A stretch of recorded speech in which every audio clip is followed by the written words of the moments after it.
Hai, halo Sobat Sastra. Selamat datang di episode spesial podcast Suara Literasi. Tempatnya kita ngobrolin karya-karya hebat dari penulis Indonesia. Hari ini kita bakal bahas dan bandingkan dua cerpen yang sama-sama menggugah dan penuh makna nih teman-teman.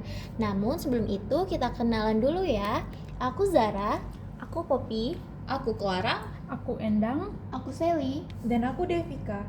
Nah, kali ini kita akan membandingkan dua cerpen. Yang pertama yaitu Robohnya Surau Kami karya A.A. Nafis dan Burung Kecil Bersarang di Pohon karya Kunto Wijoyo. Betul banget. Kedua cerpen ini sama-sama membahas tentang tema keagamaan dan kehidupan. Tapi dengan cara yang berbeda loh. Yang satu tegas, menyindir, bahkan bisa dibilang keras. Satunya lagi tuh lembut, tenang, dan penuh simbolisme. Dan menariknya, dua cerita ini meski pendek, ke dalam maknanya luar biasa. Kita akan bahas dari isi, simbol, gaya bahasa, konteks penulis, sampai refleksi kita pribadi.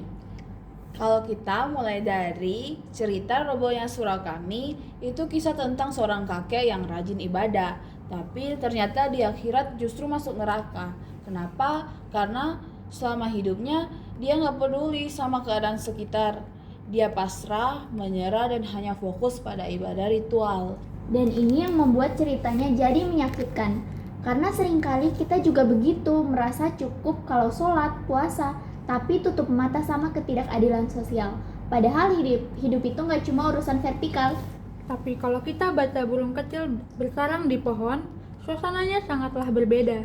Ceritanya terasa lebih tenang dan penuh renungan. Tokohnya hanya duduk memperhatikan seekor burung kecil, lalu dari situ ia mulai memikirkan arti kehidupan, keberadaan dirinya, dan hubungannya dengan Tuhan dalam keheningan. Pertanyaannya, apakah Tuhan hadir dalam ibadah yang hampa empati? Atau justru dalam keheningan dan perhatian kecil pada kehidupan sekitar? Lalu, simbol dalam bercerita ini juga kuat banget loh. Di cerpen Nafis, surau bukan cuma bangunan ibadah, tapi simbol dari keimanan yang formalistik. Makanya ketika surau itu roboh, moralitas yang hanya dibangun dari ibadah juga runtuh. Nah, sedangkan burung kecil dalam cerpen Kunto Wijoyo adalah simbol kontemplasi, kehadiran Tuhan dalam yang sederhana, dan mungkin juga simbol harapan, karena meski kecil, burung itu tetap bersarang dan tetap hidup. Aku suka banget bagian ketika tokohnya bilang dia merasa melihat Tuhan. Melalui gerak si burung itu dalam banget. Karena ketika diajak melihat bahwa spiritualitas bisa hadir dalam hal-hal kecil, bukan cuma lewat ritual. Dan yang menarik, dua-duanya mempertanyakan di mana Tuhan. Tapi Nafis bertanya dengan nada yang marah, sementara Kunto Wijoyo bertanya dengan nada yang lirih. Dari segi bahasa, tulisan Nafis itu kayak palu godam, langsung tegas dan penuh sindiran. Bahkan tokoh malaikat digambarkan seperti birokrat yang ngasih keputusan soal neraka. Ini sindiran yang sangat tajam. Kalau Kunto Wijoyo lebih seperti pelukis. Kalimatnya disusun puitis, lembut, penuh metafora. Tidak ada kata kasar, tidak ada konfrontasi. Tapi efeknya justru menggetarkan karena kontemplatif. Bisa dibilang sih Nafis itu menggugah lewat kemarahan sosial, sedangkan kalau Kunto Wijoyo menggugah lewat kesunyian personal. Setuju banget, dan dua-duanya efektif. Karena sastra itu nggak harus satu cara. Kita bisa dikritik lewat bentakan atau dibelai lewat renungan. Kalau aku lihat dari strukturnya, Nafis punya alur naratif klasik seperti pengantar, konflik, klimaks, dan penutup. Dialog dengan malaikat jadi momen klimaks yang sangat kuat, kayak pun clean dari semua kritik sosialnya.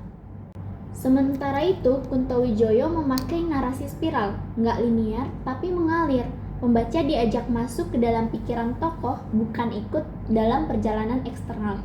Dan ini mencerminkan isi pesannya juga, karena Burung Kecil bukan cerita tentang di luar, tapi di dalam atau dunia batin. Nah teman-teman, A.A. Nafis menulis cerita Robohnya Surau Kami itu di tahun 1955. Jadi pada masa awal kemerdekaan Indonesia. Banyak orang pasrah sama keadaan pada saat itu, tidak aktif memperbaiki sosial. Nah makanya A.A. Nafis marah dengan itu, karena menurut dia agama itu kan harusnya jadi bahan bakar perbaikan masyarakat. Iya bener. Terus kalau Kunto Wijoyo ya, dia menulis di era Orde Baru, saat spiritual sedang sering dikekang dan orang mulai mencari makna secara pribadi. Makanya banyak karya yang bernuansa sofistik dan kontemplatif. Buat aku pribadi sih, dua-duanya cocok banget dengan kondisi sekarang. Banyak orang kembali ke agama, tapi kadang lupa nilai sosialnya. Di sisi lain, banyak juga yang kehilangan makna dan butuh ruang sunyi buat merenung. Aku jadi ngerasa kadang kita terlalu sibuk jadi baik secara formal. Tapi apa kita benar-benar peduli sama sekitar? Cerpen Nafis bikin aku malu karena aku juga sering cuek. Kalau menurut aku, cerpen burung kecil ngajarin buat pelan-pelan untuk menemukan makna bukan di keramaian tetapi dalam keheningan. Dan itu ngena banget sih di era sosial media kayak sekarang ini. Aku merasa kedua cerita ini mengajak kita untuk berdialog dengan diri sendiri, mencari tahu apa arti iman, apa arti hidup, dan sejauh mana kita hadir untuk dunia. Nah, ingat ya teman-teman, sastra yang baik itu bukan hanya untuk dibaca, tapi untuk direnungkan juga. Dan kedua cerita itu sudah ngebuktiin keduanya. Bener banget, dan kalau kita udah lebih dalam lagi ya, konflik batin antara kedua cerpen ini punya energi yang beda banget nih.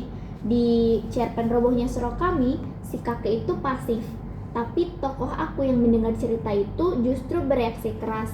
Dia kecewa, marah, bahkan mempertanyakan keadilan dari Tuhan. Betul banget Riani.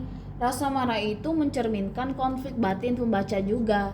Kita ikut bertanya, loh, masa orang rajin ibadah bisa masuk neraka?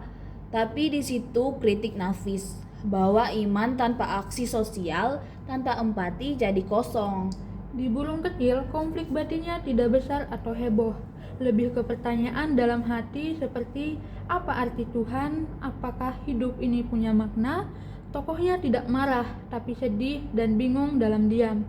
Cerita ini terasa dekat dengan anak muda sekarang yang sering merasa hilang arah. Jadi teman-teman, dua cerita pendek tersebut memiliki pendekatan yang berbeda untuk masalah yang sama, yaitu agama yang terasa jauh atau malah terasa hampa. Kita ini hidup di zaman serba cepat, semuanya serba instan, termasuk dalam sosial agama dan makna. Kadang kita ngelakuin ibadah itu kayak checklist harian, tapi udahkah kita benar-benar hadir di dalamnya? Dan juga cerpen Nafis jadi tamparan. Jangan cuma sholat, tapi juga lihat tetangga lapar. Jangan cuma doa, tapi juga bantu orang yang jatuh. Iman itu bukan cuma ritual, tapi harus juga sosial.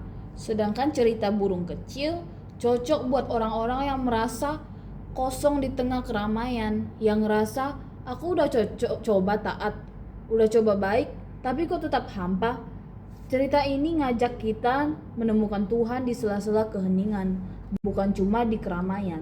Keduanya penting karena hari ini kita butuh agama yang bikin kita lebih manusiawi dan juga lebih mengenali diri sendiri.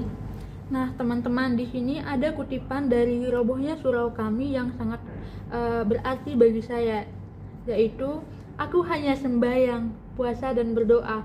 Aku tidak mengganggu orang, aku tidak mencuri dan tidak membunuh.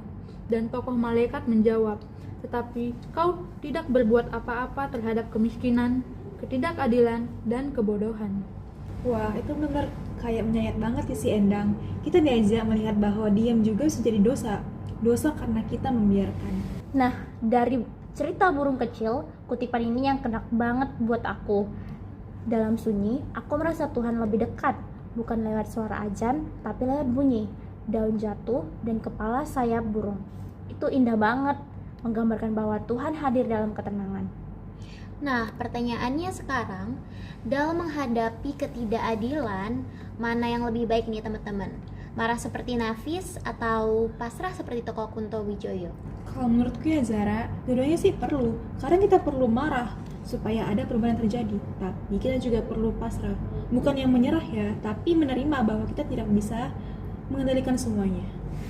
Dan kalau digabung, mungkin hasilnya luar biasa. Marah terhadap ketidakadilan, tapi tetap punya hati yang tenang. Kayak nabi-nabi, tegas di luar, lembut di dalam. Jadi sastra ngajarin kita bahwa emosi itu bukan hal yang buruk. Yang penting bagaimana kita mengolahnya, jadi aksi yang bermakna. Meski beda gaya, nada, dan latar, sebenarnya cerpen Robohnya Surau Kami dan Burung Kecil Bersarang di Pohon itu lahir dari kegelisahan yang sama. Keduanya mempertanyakan, apa makna sejati dari keberimanan. Bener, Cerpen Nafis dan Kunto Wijoyo sama-sama mengkritik bentuk keimanan yang kehilangan ruh. Bedanya, Nafis marah karena agama jadi ritual kosong. Kunto Wijoyo sedih karena manusia makin jauh dari makna terdalam spiritualitas. Dan dua-duanya berangkat dari satu kegelisahan. Ketika agama hanya jadi simbol, bukan nilai hidup. Ketika surau cuman bangunan kosong, dan ketika doa tak lagi menyentuh bumi. Keduanya juga berbicara tentang kehadiran Tuhan. Apakah Tuhan ada di surau yang sepi empati atau di pohon yang sunyi tapi penuh dengan kehidupan? Ini pertanyaan yang mengusik dan memicu perenungan. Nah, yang menarik juga nih teman-teman, kedua tokoh utama di cerita itu berdiam, tetapi sebenarnya mereka sedang mengalami pergolakan besar dalam batin. Mereka diam di luar tapi ribut di dalam. Itu yang bikin cerita ini powerful, konflik batin yang sunyi tapi dalam. Dan terakhir, dua cerita ini menyuarakan pencarian keagamaan yang autentik, bukan yang palsu demi pengakuan, tapi yang jujur, entah lewat doa panjang atau lewat burung kecil yang bersarang.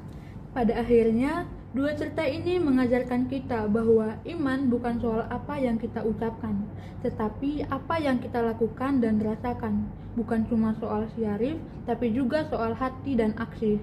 Dan jangan lupa bahwa mencari Tuhan itu perjalanan yang personal. Ada yang lewat tadarus dan masjid, ada juga yang lewat pohon dan burung kecil. Jadi, Sobat Sastra, mari terus bertanya, terus merasa, terus hidup. Karena disitulah sastra hadir, bukan untuk memberi jawaban, tapi untuk menemani pencarian kita. Dua jalan, satu tujuan, mendekatkan manusia dengan Tuhannya dan dengan sesamanya. Terima kasih sudah mendengarkan sampai akhir. Jangan lupa untuk terus membaca, merenung, dan menyebarkan kebaikan lewat sastra. Sampai jumpa di episode Suara Literasi berikutnya teman-teman. Tetap hidupkan kata, hidupkan hati. Sampai jumpa di episode selanjutnya. Tetap membaca, tetap berpikir, dan tetap mencintai sastra. Bye Sobat Sastra.